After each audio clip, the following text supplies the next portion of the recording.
প্রিয় শিক্ষার্থীবৃন্দ, তোমাদেরকে আন্তরিক শুভেচ্ছা। আজকে অনলাইন ক্লাসে উপস্থিত হওয়ার কারণে আমরা ষষ্ঠ শ্রেণী ইংরেজি দ্বিতীয় পত্রে গ্রামার পার্টে রাইট ফর্ম অফ ভার্বস আজকের এই বিষয়ে একটু আলোচনা করব। তোমরা মনোযোগ দিয়ে শুনবে, আর যে লেখাগুলো সেটা তোমরা গুরুত্বপূর্ণ লেখাগুলো তোমাদের খাতায় উঠে নিবে। রাইট ফর্ম অফ ভার্বস এটা হলো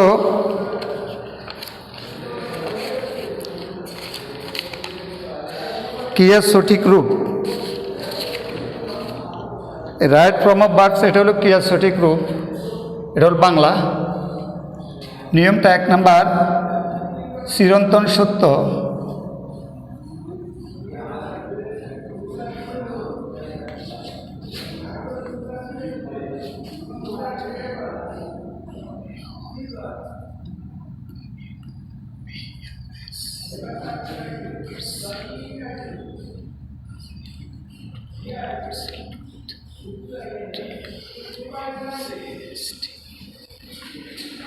ইউনিভার্সাল ট্রুথ, চিরন্তন সত্য ইউনিভার্সাল ট্রুথ প্রকাশ করতে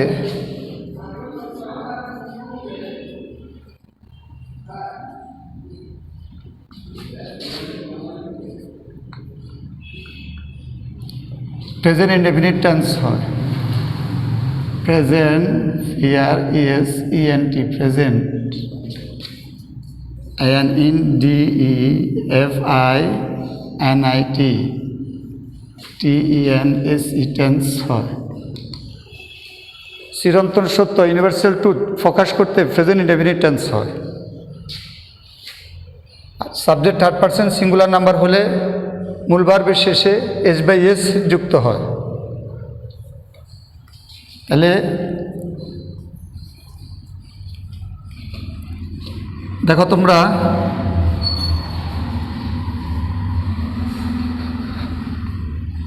the earth move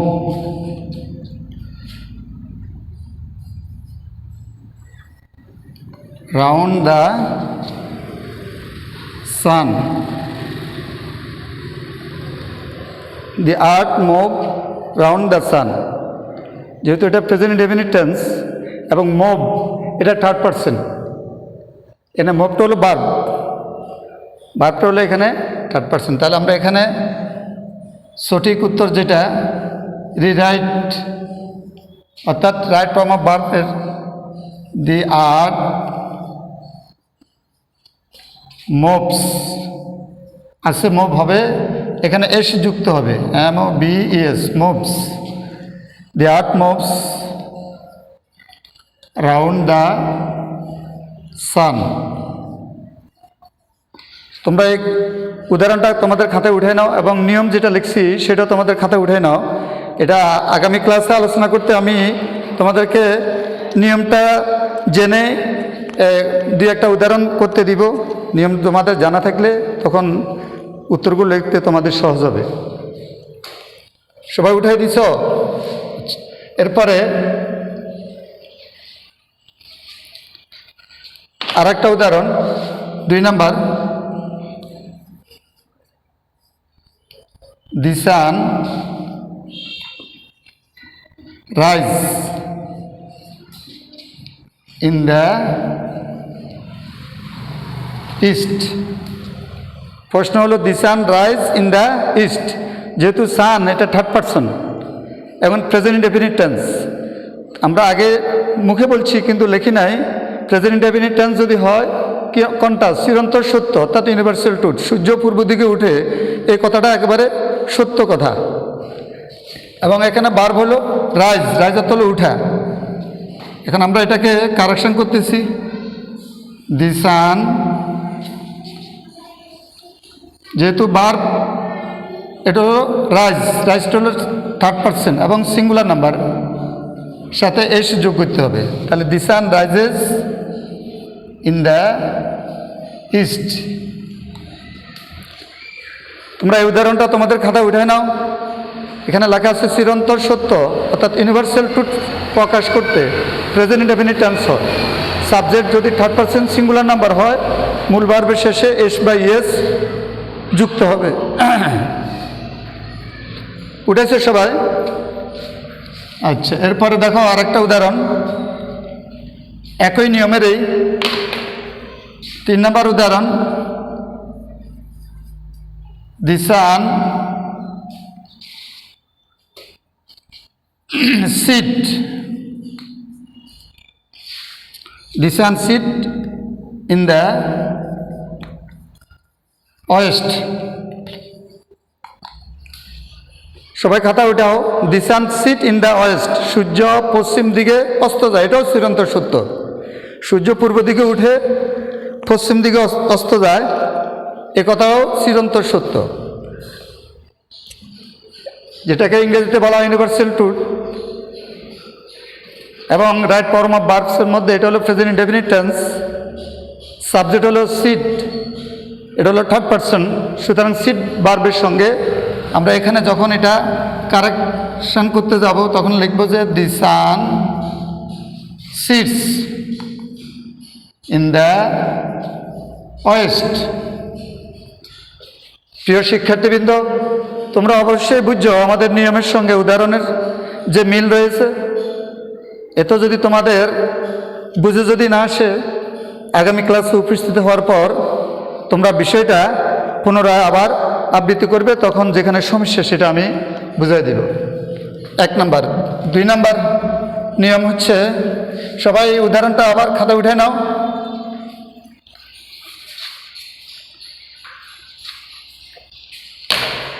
দুই নাম্বার নিয়ম,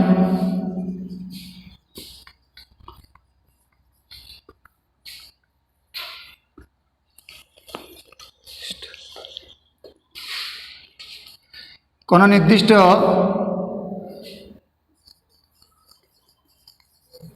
সময়ের উল্লেখ না থাকলে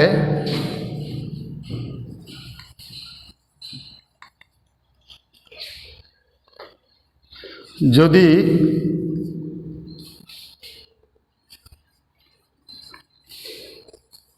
অলওয়েজ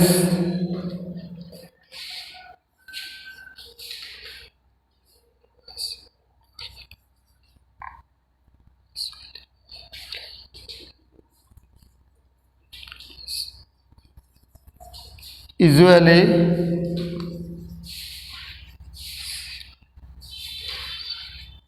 regularly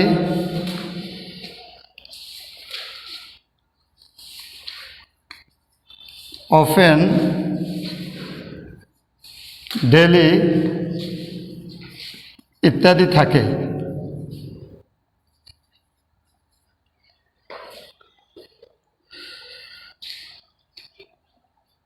তবে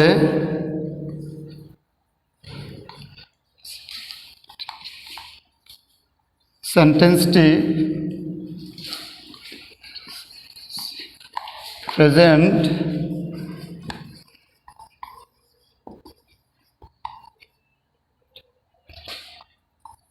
ইনডেফিনিট টেন্স এর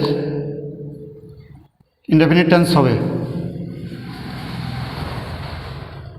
প্রিয় শিক্ষার্থী, তোমরা তোমাদের খাতায় এই নিয়মটা উঠাও।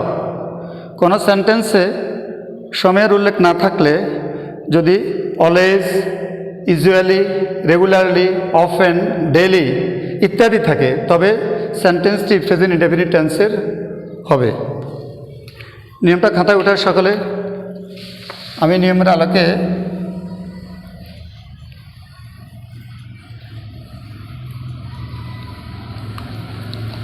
যে একটা উদাহরণ দিতেছি, তোমরা এদিকে একটু লক্ষ্য করো।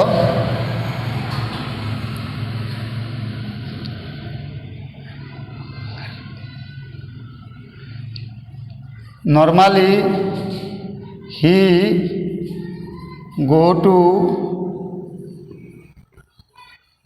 school regularly.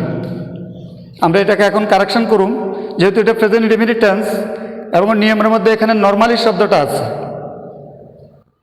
রেগুলারলি যদি কোনো সেন্টেন্স নির্দিষ্ট কোনো সময়ের উল্লেখ না থাকে, ওই সেন্টেন্সের মধ্যে যদি regularly, normally, usually, daily, often ইত্যাদি যদি থাকে, তখন সেন্টেন্সটি প্রেজেন্ট ইনডেফিনিট টেন্সের হয়।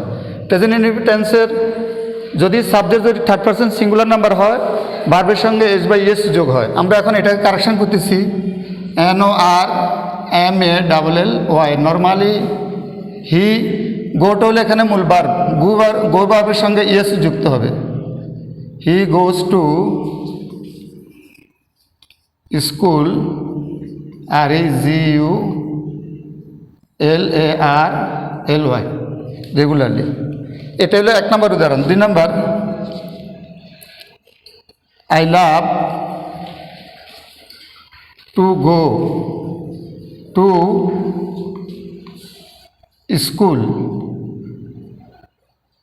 regularly,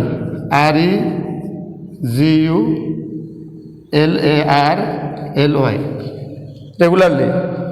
প্রিয় শিক্ষার্থীবৃন্দ, তোমরা উদাহরণগুলো তোমাদের খাতায় উঠাও। নিয়মটা আগে লিখে দিছি, নিয়ম অনুযায়ী উদাহরণের সঙ্গে মিলাই দেখবা।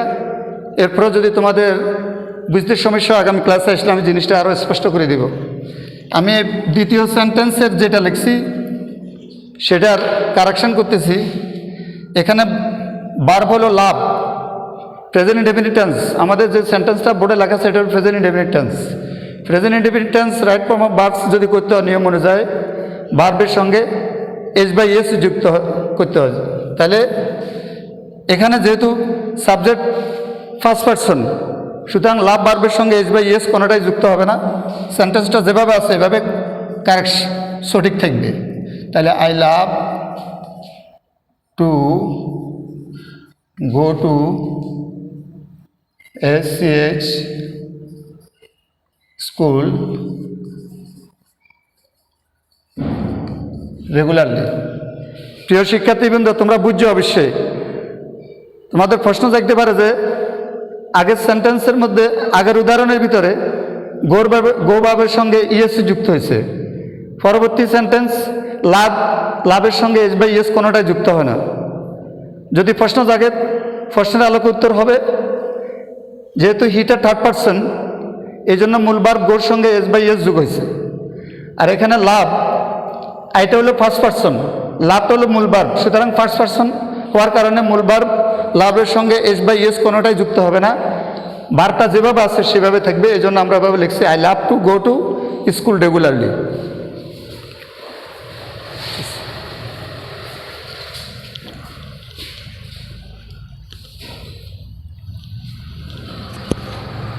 কমিউনিটি